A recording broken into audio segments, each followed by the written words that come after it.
Buenas tardes a todos. Continuamos con el tercer Congreso de Investigación del IE en Los Albares, la tercera jornada. Soy María Teresa Hervás y presento a los miembros del tribunal que me acompañan, que son Joaquín Gómez y Pedro Peinado. Comenzamos con la exposición y defensa del trabajo de investigación de Lidia Moreno Sánchez, titulado Los efectos invisibles de la pandemia, el aislamiento social, tutorizado por Javier Virumbrales. Cuando quieras, Lidia, puedes empezar.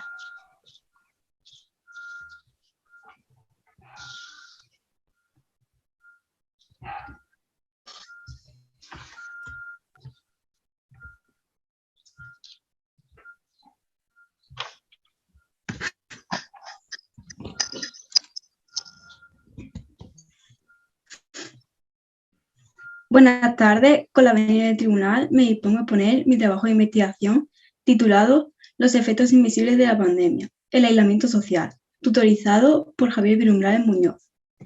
En primer lugar, encontramos los apartados que se van a tratar durante la presentación, que consta de la justificación, el problema y objetivos, el marco teórico, la metodología, los resultados y las conclusiones. Comenzamos hablando sobre las cuestiones en las que se basa este trabajo. Este trabajo se encuentra apoyado en el interés que ha generado el COVID-19 en España. El máximo interés por el término pandemia se alcanzó, como muestra la gráfica, entre el 8 y el 14 de marzo de 2020, fecha que concuerda con el comienzo del coronavirus en España.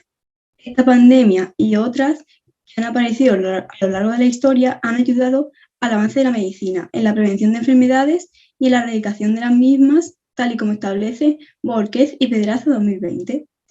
Las consecuencias de esta pandemia en España han sido diversas, como puede ser la muerte de miles de personas, superando las 95.000 personas a fecha del 10 de febrero de 2022. Otra de las consecuencias más importantes ha sido el aumento del paro. En 2020, alrededor de 360.000 personas se encontraban en paro en España.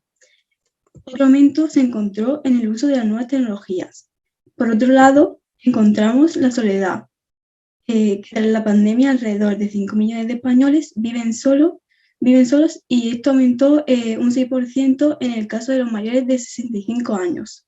En último lugar, se encuentra el hambre, ya que más de medio millón de españoles dependieron en 2020 de las colas del hambre para poder comer y esta cifra aumentó en 2021. Dejando a un lado las consecuencias ya vistas, existen muchas otras que han quedado en un segundo plano. Por ello, se ha llegado al problema de esta investigación, ¿qué consecuencias en las relaciones humanas está teniendo la pandemia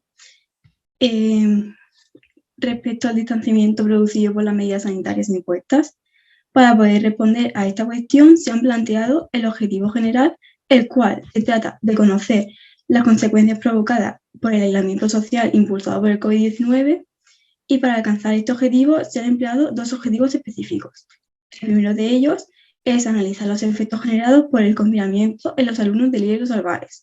El otro trata de identificar los efectos de la posterior distancia en el alumnado. Para poder responder al problema planteado era necesario conocer el significado de los términos que se iban a emplear y los antecedentes. Según la RAE, pandemia se define como enfermedad epidémica que se extiende a muchos países o que ataca a casi todos los individuos de una localidad o región. Han sido muchas las pandemias que han aparecido a lo largo de la historia. Entre las más letales se encuentra, en primer lugar, la peste de Justiniano, que apareció alrededor del año 541, en la cual las malas condiciones higiénicas y el poco conocimiento sobre la medicina impulsaron la expansión de esta enfermedad. En 1347 apareció por primera vez en la cuarentena, con la peste negra, donde Boccaccio comenzó a describir en el Decameron los primeros síntomas de esta enfermedad. En 1918 apareció la llamada gripe española, donde se empezaron a tomar medidas higiénicas para combatir la enfermedad, como puede ser el cierre de espacios públicos como colegios, mercados o iglesias.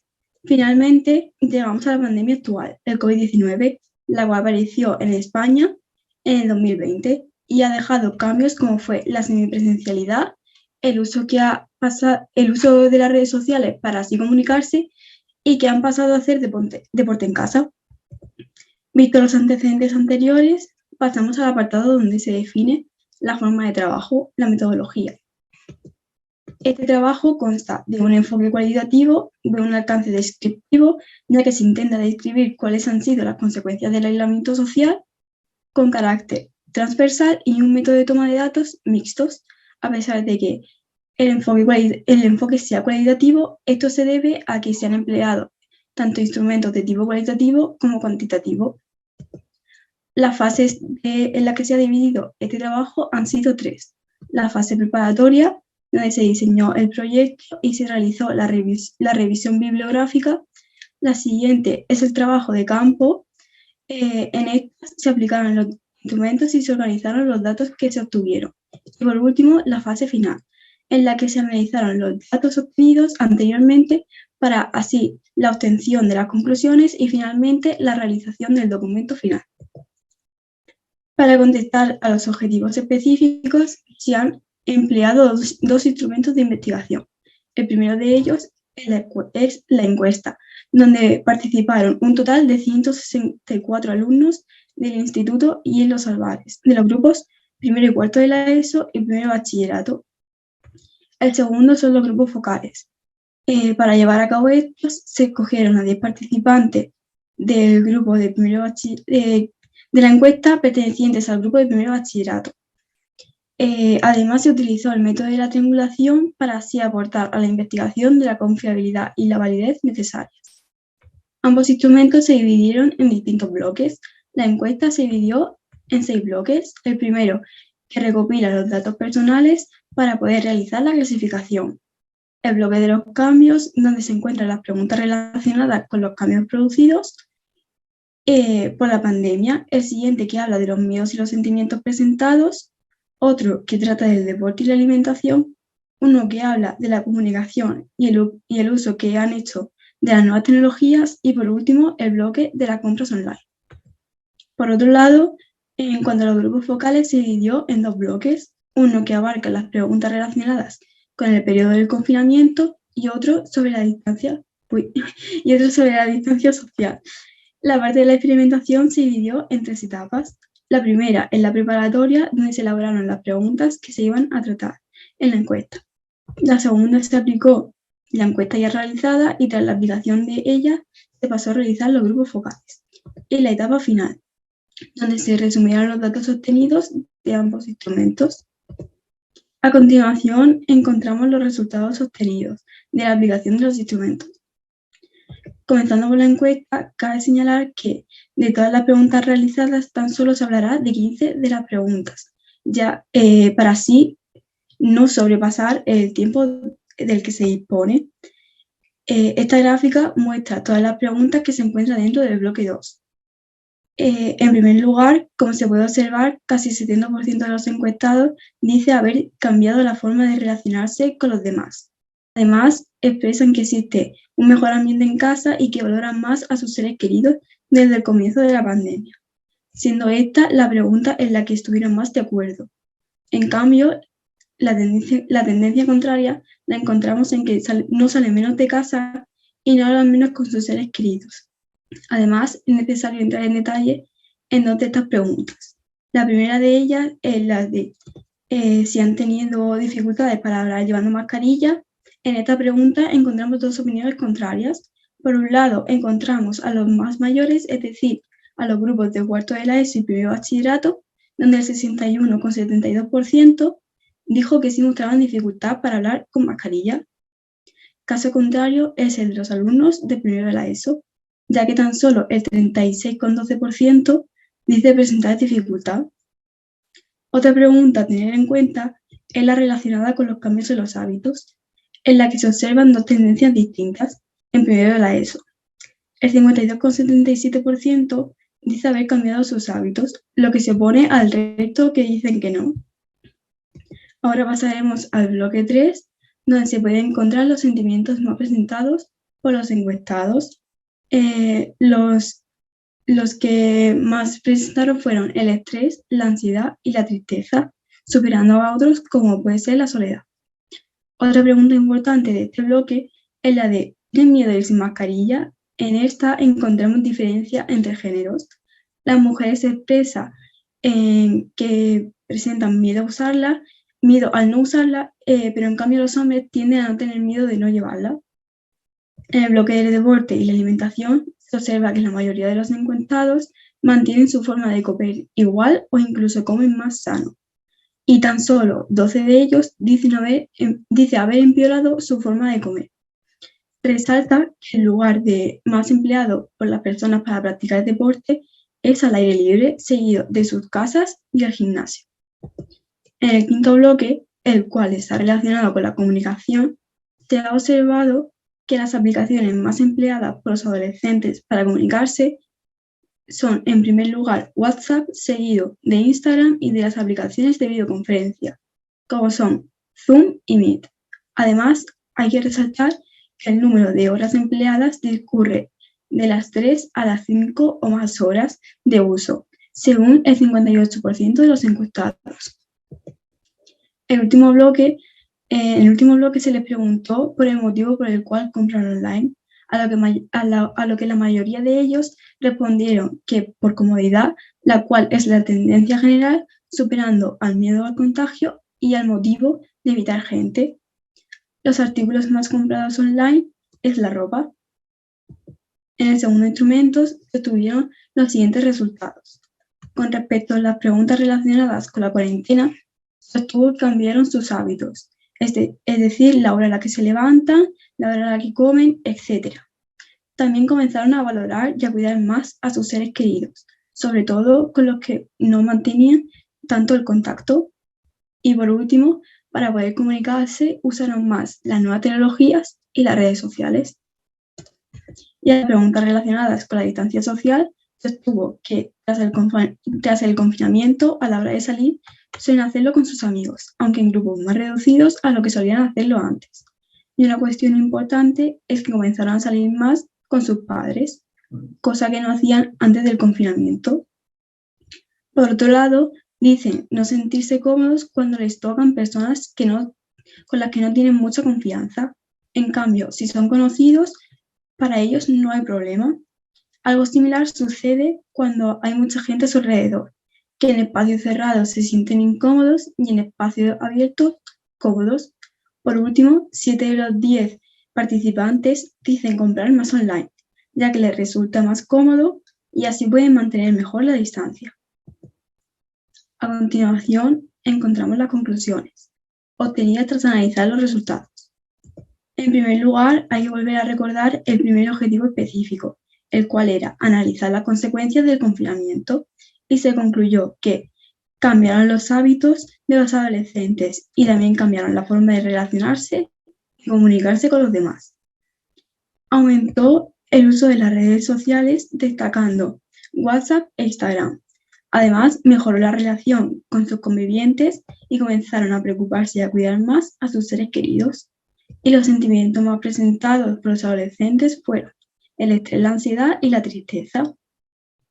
En cuanto al objetivo específico 2, conocer las consecuencias de la distancia social, se obtuvo las siguientes conclusiones. Al no usar mascarilla, los adolescentes por lo general sienten miedo, sobre todo las mujeres. La mascarilla dificulta la comunicación para ellos, ya que no pueden ver las expresiones de los demás, y además de esto, les agobia usarla. Por lo general, se sienten incómodos cuando les tocan personas que no son de su confianza. Y cuando se encuentran en un espacio cerrado con mucha gente, también se sienten incómodos. Los grupos con los que salen se redujeron y aumentaron las compras online. En último lugar, encontramos un resumen de la bibliografía empleada. Y para terminar, me gustaría agradecer en primer lugar a mi tutor, Javier, por estar siempre a mi lado y haber confiado en mí desde el comienzo, a Pedro Peinado, por sus consejos que me han ayudado a mejorar y por haberme tendido la mano en todo momento, a mi familia por haber creído en mí y haberme ayudado a mejorar, y a mis amigos y compañeros por haberme acompañado durante estos 2 años. Y con esto quedo a disposición del tribunal. Muy bien, Lidia, enhorabuena a ti y a tu tutor Javier por el trabajo que habéis desarrollado. Y doy paso ahora al tutor, Javier, cuando quieras. Hola, buenas tardes. Muchas gracias primero a Lidia por sus palabras. Y me gustaría hablar primero en relación a ella y luego en relación al trabajo, ya que Lidia es una alumna sobre la cual he tenido la oportunidad de verla evolucionar y verla cambiar durante el paso de los años, de verla trabajar, luchar, enfrentarse a muchas situaciones difíciles. Y si algo la puede caracterizar es sus ganas de hacer las cosas siempre lo mejor posible, pero lo que más me llama la atención de ella es su capacidad para vencer la adversidad y seguir avanzando. Y en este trabajo no ha sido una excepción. En relación al trabajo, me parece que si algo caracteriza al trabajo es el hecho de que quizás estamos en un mundo que vira hacia el efecto más del efecto que tienen las cosas sobre uno mismo que el pensamiento del efecto en los demás. Y muestra también cómo se ha ido adaptando el ser humano a las epidemias anteriores. Pero lo más importante es que va aprendiendo a valorar e intentar sacar lo mejor de uno mismo y apreciar lo que tiene alrededor. Con el tiempo veremos si esto provoca que volvamos a recuperar parte de los valores perdidos en esta sociedad actual. Gracias, Javier. Pasamos a las preguntas que comienza Joaquín Gómez. Muchas gracias, Maite. Quiero felicitarte en primer lugar, Lidia, por tu trabajo, a ti y al tutor, a Javier Vilumbrales. Una de las cosas que las consecuencias o conclusiones que has ido exponiendo en tu trabajo no se les da tanta visibilidad como otras cuestiones o otras consecuencias de la pandemia que tanto destacan los medios de comunicación, como pueden ser la crisis económica, que han aumentado las enfermedades mentales y demás. ¿Por qué crees tú que estas conclusiones que tú has obtenido no se les da tanta visibilidad en contraposición a otras, de las que tanto se habla? Lo primero, muchas gracias por tu pregunta y en mi opinión creo que no se da tanta visibilidad porque el hecho de se mueve más en la parte política y están más interesados en la parte económica que en el hecho de que en nuestros cambios de hábitos o en otras cosas, y por eso no se da tanta visibilidad. Por ejemplo, en las noticias no suele salir el hecho de que nos sintamos más incómodos cuando estemos con mucha gente o cuando no, sino sale el número de muertes o sale el número del paro, y creo que opinan que no es importante como ellos piensan sobre, por ejemplo, la economía, sino que le dan más importancia a otras cosas que a lo que de verdad importa, que es todo lo que hay detrás. Muchas gracias, Lidia. Doy paso ahora a Pedro Peinado. Buenas tardes, Lidia, Javi, enhorabuena por todo, por la exposición. Y te iba a hacer otra pregunta, pero ante tu respuesta tengo que cambiar el orden. ¿Qué es lo que hay detrás, Lidia, de lo que acabas de contestar? Pues lo que hay detrás, a lo que yo me refería, era a todas las consecuencias que yo he explicado.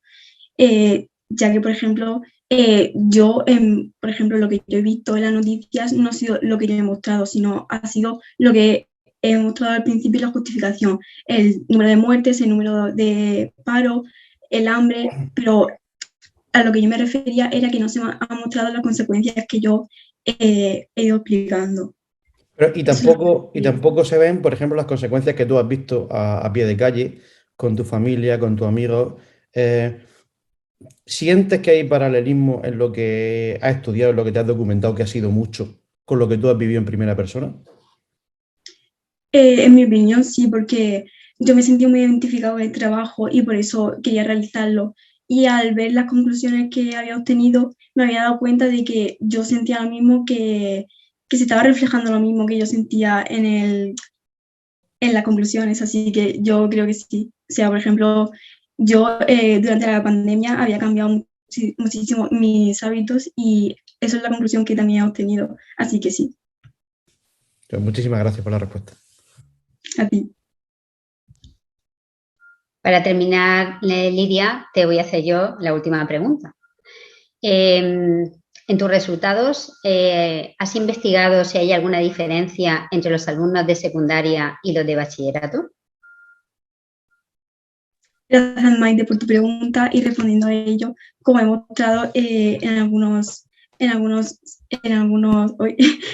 resultados sí que habían diferencia. Por ejemplo, en el resultado de si tenían miedo a llevar mascarilla o no, los alumnos de la ESO sí que no mostraban dificultad al hablar con mascarilla, pero los de bachiller y los de cuarto de la ESO sí que mostraban dificultad. Y también, aunque no lo he explicado por falta de tiempo, en el deporte los alumnos de primero de la ESO no realizaban tanto deporte como los alumnos de cuarto de la ESO y primero de bachiller. Así que sí que hay diferencia. Bueno, gracias, Lidia. ¿Quieres añadir algo más para profundizar o finalizar? No, que muchas gracias a todos y ya está. Vale, pues nada, enhorabuena de nuevo a ti y a tu tutor y doy por terminado la intervención. Buenas tardes.